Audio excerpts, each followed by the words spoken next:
जय हिंद दोस्तों, मैं केडी एक बार पुनः आपका हार्दिक स्वागत और अभिनंदन करता हूं। पीछे वाली क्लास में हमने अपवर्तन के बारे में देखा था। उसमें एग्जाम्पल हम नहीं देखे तो एग्जाम्पल यहाँ पे हम देख लेते हैं सबसे पहले। उसके बाद में पूर्ण आंतरिक परावर्तन पढ़ लेंगे।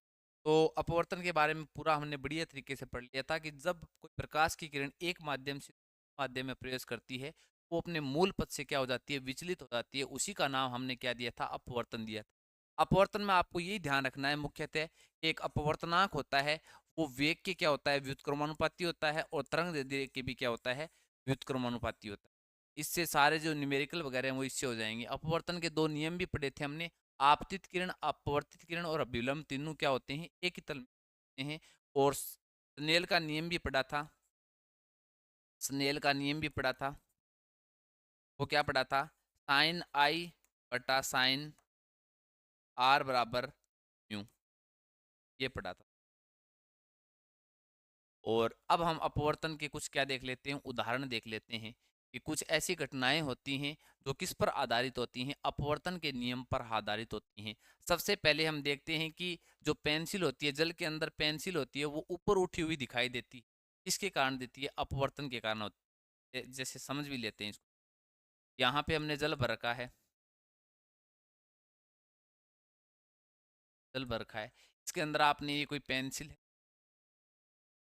के अंदर डाल रखी।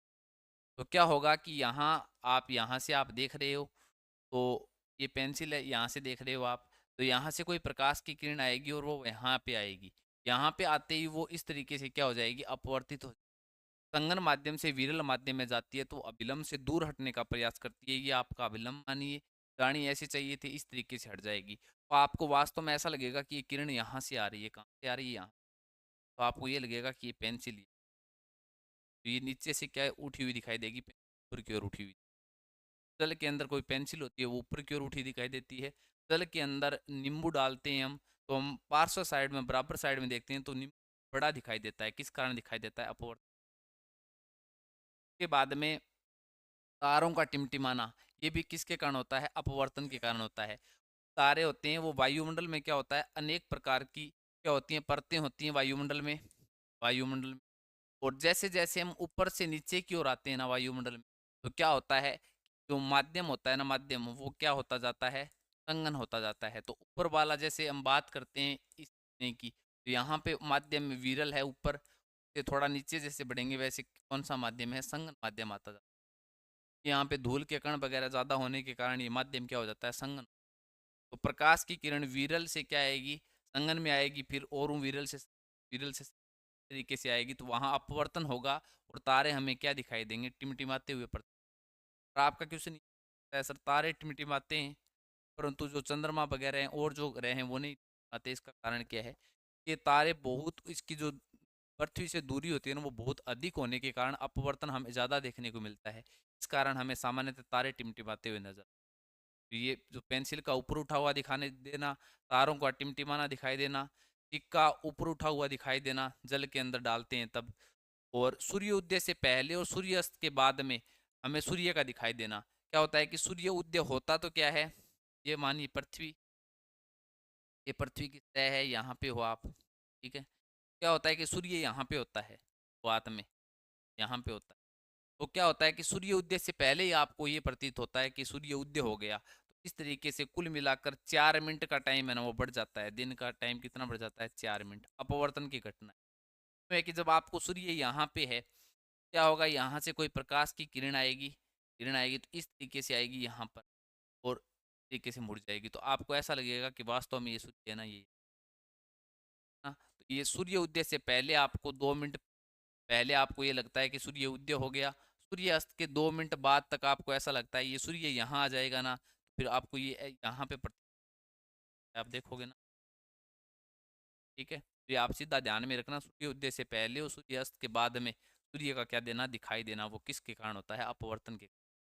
यहाँ भी बार बार क्या होता है, जैसे जैसे प्रकाश की किरण ऊपर से नीचे आती है, तो वहाँ पर विरल और संगन माध्यम होते हैं, और वहाँ अपवर्तन देखने को, ठीक है। वायुमंडल में ऊपर विरल माध्यम होता है, यहाँ पे संगन, फिर ये संगन माना जाएगा, ये विरल, इस तरीके से अपवर्तन यहाँ आपको देखने को मिलेगा। कुएं की गहराई है ना, वो कम प्रतीत होती है, इसके कारण, अपवर्तन के कारण, क्योंकि तली ऊपर भी दिखाई देती है अपवर्तन के कारण।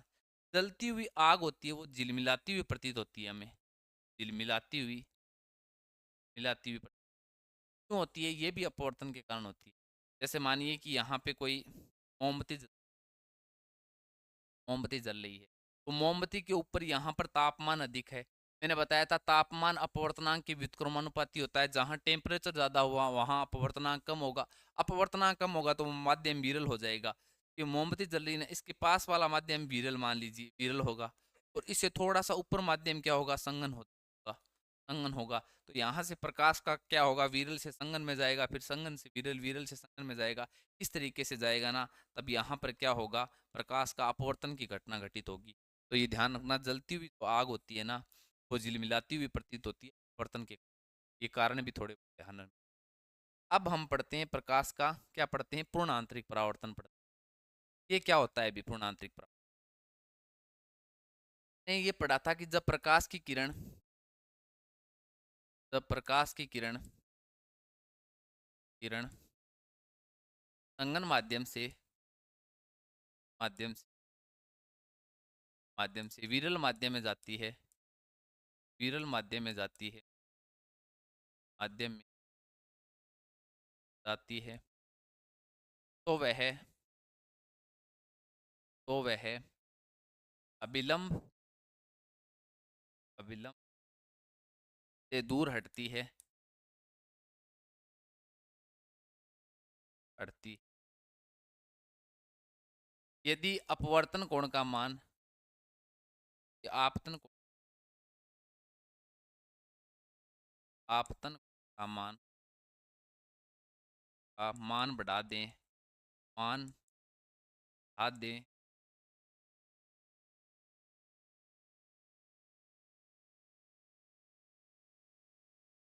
यदि आपतन कोण का मान बढ़ा दें, विशिष्ट मान जिसको हम क्रांतिक कोण कहेंगे, भी क्रांतिक कोण कहेंगे, क्रांतिक कोण बता दूंगा मैं। यदि आपतन कोण का मान बढ़ा दें, बढ़ा देने पर, या आपतन कोण बढ़ा देने पर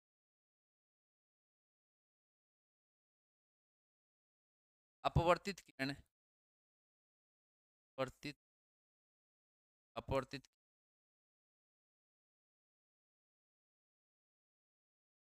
पृथककारी, पृथककारी फर्स्ट, ये समांतर हो जाती है,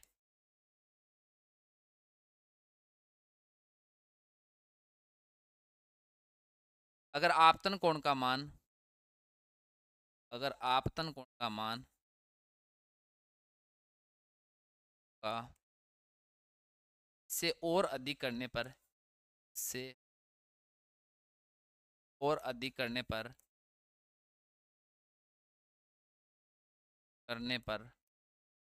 यदि आपतन कोण का मान इससे और अधिक करने पर आपतित किरण, किरण आपतित किरण उसी माध्यम में माध्यम परावर्तित परावर्तित हो जाती है, जिसे पूर्ण आंतरिक परावर्तन कहते हैं, ये आंतरिक आंतरिक परावर्तन कहते हैं। इसका मतलब अर्थात इसकी परिभाषा ये भी लिख सकते हो, भी अर्थात ये भी लिख सकते हो कि जो आपतन कोण का मान अगर क्रांतिक कोण से अधिक हो जाए, तब उनका क्या हो जाता है, जब कोई किरण, जब प्रकाश आपतित, जब प्रकाश संगन माध्यम से विरल माध्यम में जा रहा है, विरल माध्यम में जा रहा है, और आपतन कोण का मान, और आपतन कोण का मान क्रांतिक कोण से अधिक होने पर, अधिक पर पर आपतित किरण का, आपतित किरण परावर्तित हो जाती है, परावर्तित हो जाती है, जिसे पूर्ण आंतरिक परावर्तन कहते हैं। ये ध्यान रखना, ये क्या कहते हैं, पूर्ण परावर्तन कहते हैं। अब इनको समझते हैं भी बढ़िया तरीके। ये पृथकारी पृष्ठ है, ये संघन माध्यम है, ये विरल माध्यम है। पूर्ण आंतरिक परावर्तन के लिए ये आवश्यक है कि जो प्रकाश की किरण है वो संघन माध्यम से विरल माध्यम में जानी चाहिए, ठीक है ना। संघन माध्यम से क्या जानी चाहिए, विरल माध्यम में जानी चाहिए। तो ये आप संघन माध्यम मान लीजिए, जल मान लीजिए, ये वायु मान लीजिए। तब यहाँ से प्रकाश की किरण यहाँ टकराती है, या आपतित किरण हो गई, ठीक है, यहाँ टकराती है, तो ये अभिलंब हो गया। तो ये क्या है, जानी तो ऐसी चाहिए थी, जाएगी कैसे, अभिलंब से हटने का प्रयास। ये क्या हो गया इसके बीच में, आपतन आई से दर्श। अब आगे वाली कंडीशन में क्या हो सकती है भी, यहाँ पे जब ये आपतन कोण का मान बढ़ा देते हैं ना, हम क्या करते हैं, ये अभिलंब हो गया, ये आपतन कोण आई है, ये बढ़ाएंगे तो थोड़ी इधर सरक जाएगी ना। ये मानिए कि मैंने आपतन कोण का मान क्या बढ़ा दिया, तो आपतन कोण का मान बढ़ाऊंगा, थोड़ा सा ज़्यादा करूंगा तो ये किरण यहाँ आ जाएगी, और बढ़ाऊंगा तो ऐसे आ जाएगी। एक इतना मान ये है कि इसका मान में अगर आई सी लिख दूं, इसका मान इतना बढ़ा दूं कि ये जो अपवर्तित जो किरण है ना, अपवर्तित, ये जो अपवर्तित किरण है ना, वो क्या आ जाए, इसी रेखा पे आ जाए, इसी पे आ जाए, इसी रेखा पे आ जाए, ये पृथकारी पृष्ठ के समांतर आ जाए, इसी रेखा पे आ जाए। तो इस कोण को बोलते हैं हम क्रांतिक कोण। क्या बोलते हैं, क्रांतिक कोण। आप ये कह सकते हो कि आपतन कोण का मान, वह आपतन कोण का मान जिस पर अपवर्तित किरण पृथकारी पृष्ठ के समांतर हो जाए, उस कोण को क्रांतिक कोण कहा जाता है। उसको क्या कहा जाता है, क्रांतिक कोण। अब इससे आगे और क्या कंडीशन हो सकती है, अब इसका मान मैंने बढ़ा दिया, अब मैं इसका मान क्रांतिक कोण से अधिक कर दूंगा ना, तब ये किरण क्या हो जाएगी, वापस क्या हो जाएगी, परावर्तित हो जाएगी। उसे ही हम पूर्ण आंतरिक परावर्तन कहते हैं। तो क्या होगी, ये आप मान लीजिए ये अभिलंब है, या आपतन कोण का मान मैंने और बढ़ा दिया है, ये आई है, ये आई का मान मैंने यहाँ क्या कर दिया, आई सी से ज़्यादा कर दिया, क्रांतिक कोण को आई सी से। तब क्या होगा, तब वापस इसी माध्यम में क्या हो जाएगी, परावर्तित हो इसी माध्यम में वापस। मुझे बताओ, जब क्रांति कोण का मान, क्रांति ये आपतन कोण का मान क्रांति कोण के बराबर होता है ना, तब ये अपवर्तित किरण और अभिलंब के बीच 90 डिग्री का कोण बनता है, ये भी देखो। तो ये क्या हो जाएगी, परावर्तित हो, को बोलते हैं पूर्ण आंतरिक,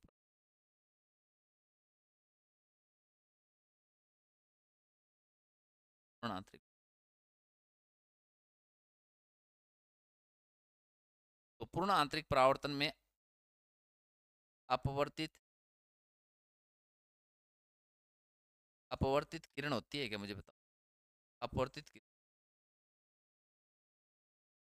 पूर्ण आंतरिक परावर्तन के लिए दो शर्त होती है, पूर्ण आंतरिक परावर्तन के लिए दो शर्त होती है। शर्त नंबर एक क्या होती है, कि प्रकाश है, प्रकाश संगन माध्यम से माध्यम से विरल माध्यम में जाना चाहिए, विरल माध्यम में जाना चाहिए, माध्यम में जाना चाहिए। दो नंबर होती है आपतन कोण का मान, आपतन कोण का मान क्रांतिक क्या होना चाहिए, क्रांतिक अधिक होना चाहिए, तभी पूर्ण आंतरिक परावर्तन की घटना घटित हो। इसके बाद में आप नोट लगा के लिख सकते हो, नोट लगा के लिख सकते हो। तो अपवर्तनांक पढ़ के आए ना, अपवर्तनांक वो वेग के क्या पढ़ के आए, व्युत्क्रमण पढ़ के आए, तरंग दैर्ध्य के व्युत्क्रमण पढ़ के आए। वैसे ही आपतन कोण के भी क्या होता है, ये व्युत्क्रमानुपात।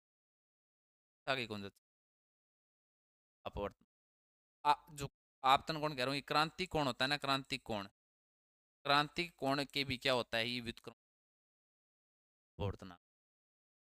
अब जिस माध्यम का अपवर्तनांक ज्यादा होगा, उस माध्यम में क्रांति कोण का मान क्या होगा, कम होगा। तो आप इनको देख सकते हो,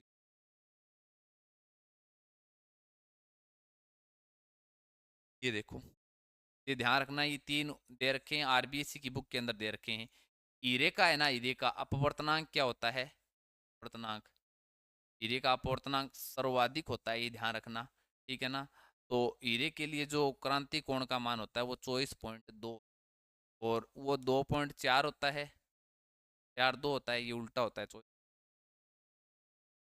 कांच का होता है वो 1.5 होता है। इसका जो क्रांति कोण ये कम होता जा रहा है और ये क्या हो रहा है, नीचे बढ़ता जा रहा है। ये यहाँ पे 1.3, यहाँ 48, 1.5, 42, ये क्या होते हैं, व्युत्क्रमानुपाती होती हैं। हीरे वाला याद रखना और जल वाला याद रखना, ऐसी क्रांति।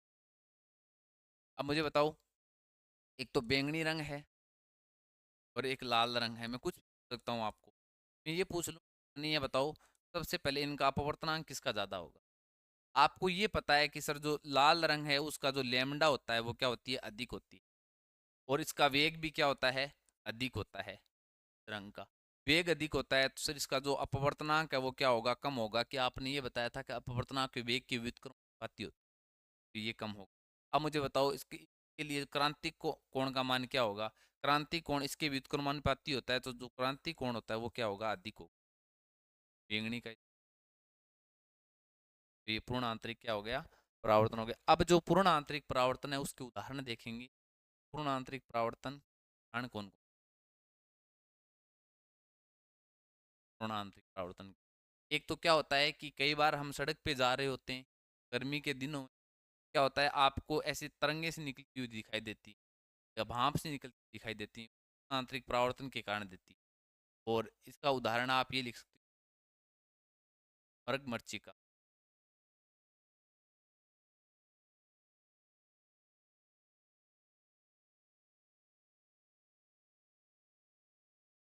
मरग मिर्च, क्या होता है कि जो गर्मियों के दिनों में जो खेत में जो हिरण है नहीं, वो क्या होगा कि प्यासा होगा तब वो उनको जो रेतीले जो टिब्बे हैं ना उन पे क्या दिखाई देगा, उनको ऐसा लगेगा कि वहां पे पानी है, तो वो इस तरीके से आगे भागता जाएगा। वो जो घटना घटित होती है उस मृग मरीचिका बोलते हैं। ये किसके कारण होती है, ये पूर्ण आंतरिक परावर्तन के कारण होती है, ये ध्यान रखना। आंतरिक परावर्तन, हीरे का चमकना, हीरा का चमकना, ये भी किसके कारण होती है, पूर्ण आंतरिक परावर्तन के कारण होती है। तो ये जितनी भी चीजें चमकती है ना वो इस पूर्ण आंतरिक परावर्तन के कारण चमकती है, ठीक है ना। उस हिरण को आगे जो उससे आगे है ना वो ये दिखाई दे रहा है कि वहां पर जल है ना वो चमक रहा है, तब वो क्या कर रहा है, भागता रहता है, उसको मृग मृच्छिका बोलते हैं। हीरे का चमकना, मृग मृच्छिका, ये किसके उदाहरण है, पूर्ण आंतरिक परावर्तन के उदाहरण है। कांच की दरार का चमकना, दरार का चमकना, ये भी किसके कारण है, इसी के कारण होता है, ध्यान रखना। जल में, जल में वायु की बूंद का चमकना, वायु की का ना, जल के अंदर कोई परख नली रखी है उसका चमकना, ये सारे के सारे उदाहरण किसके हैं भी, पूर्ण आंतरिक परावर्तन के। पानी की सतह पर वो परख नली का चमकना, ये आपको बता ही दिया मैंने। और एक जो इस पर जो डिपेंड करता है वो प्रकाशीय तंतु, प्रकाशीय तंतु होता है ना, प्रकाशीय तंतु, लाइट फाइबर बोलते हैं, ऑप्टिकल फाइबर। ये पूछा जाता है कि जो ऑप्टिकल फाइबर होता है वो किस स्थान पर काम करता है, आप बताओगे पूर्ण आंतरिक परावर्तन पर काम करता है। या आपको फाइबर ये इस तरीके से डायग्राम भी बनाता है, क्या होता है, इस तरीके से दो बेलन होते हैं।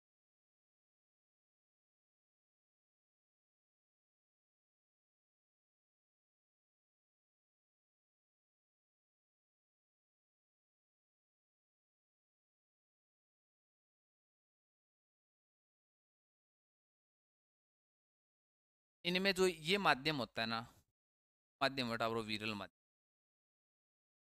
ये जो होता है ना अंदर संगन, संगन माध्यम, ये ध्यान रखना। वो बोलते हैं क्लेडिंग बोलते हैं, बाहरी जो आवरण होता है।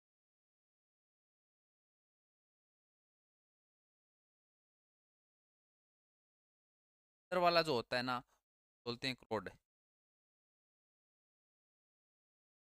ये अंदर वाला बेलन को क्रोड बोलते हैं, और बाहर वाला जो बेलन है ना बोलते हैं क्लेडिंग बोलते हैं। ये बाहर विरल माध्यम होता है, अंदर अंदर संगन माध्यम होता है। तब यहाँ से कोई लाइट वगैरह छोड़ी जाती है, इस तरीके से ये टकरा कर क्या निकल जाती है, बाहर निकल जाती है। तो यहाँ पर मुझे बताओ, बाहर विरल है, अंदर अंदर संगन माध्यम है, तो संगन से विरल क्या निकल जाती है, प्रकाश की किरण। यहाँ पर जो बहुत सारी लंबी दूरी पर क्या किया जाता है, जब प्रकाश का ट्रांसफर किया जाता है ना, तब ये काम में लिया जाता है कि प्रकाश की जो ऊर्जा होती है वो खत्म न हो, जैसा का वैसा यहाँ प्रकाश है, वैसा का वैसा यहाँ पहुंच जाए और कम समय में पहुंच जाए। तब ऑप्टिकल फाइबर को क्या लिया जाता है, काम में लिया जाता है। ये पूछा जाता है कि ऑप्टिकल फाइबर किस सिद्धांत पर काम करता है, पूर्ण आंतरिक परावर्तन किस काम करता है। इसका बाहरी आवरण होता है वो क्लेडिंग कहलाता है, अंदर वाले को ये प्रकाश ये। और ये जो होती है ना, शरीर के आंतरिक अंगों की जांच करनी होती है, तब भी इसको काम में लेते हैं, एंडोस्कोप में काम में लिया जाता है। यह है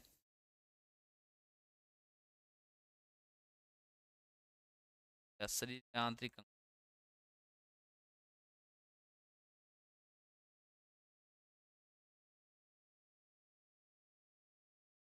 बोलते हैं। यह है एंडोस्कोपी, काम में लिया जाता है।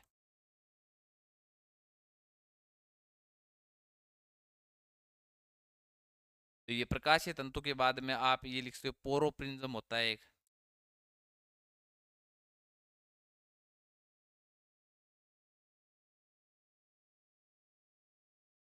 पोरोप्रिज्म होता है ना, ये भी किस पर काम करता है, ये भी पूर्ण आंतरिक परावर्तन पर काम करता है। आंतरिक परावर्तन परावर्तन पर कार्य करता है। ये क्या होता है, इस तरीके से होता है भी। इसमें एक कोण 90 डिग्री का होगा और ये कोण 45-45 डिग्री के होंगे। तरीके का जो प्रिज्म होगा ना, उसको किस पर काम करता है, पूर्ण आंतरिक परावर्तन पर। इसका जो कार्य होता है ना, इसका जो कार्य होता है ना, वो इसके एक तो ये होता है कि प्रकाश को लंबवत व 180 सरल रेखा में पारित या स्थानांतरण करने के काम आता है। जैसे मुझे बताओ, यहाँ से क्या होगा, इस पर प्रकाश गिरेगा, यहाँ पर गिरने के बाद में तरीके से गिरेगा, प्रकाश आ जाएगा बाहर लंबवत, प्रकाश को भेजने के लिए पोरोप्रिज्म को काम में लिया जाता है। या ये ऐसे हो जाए,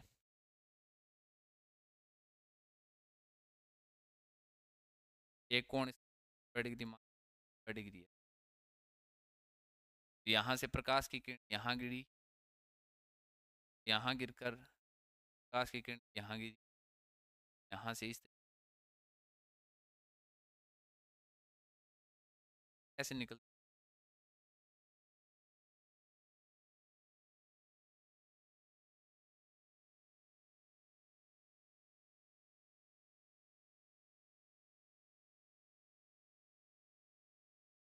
यहाँ से टकराएगी, वापस यहाँ टकराएगी और वापस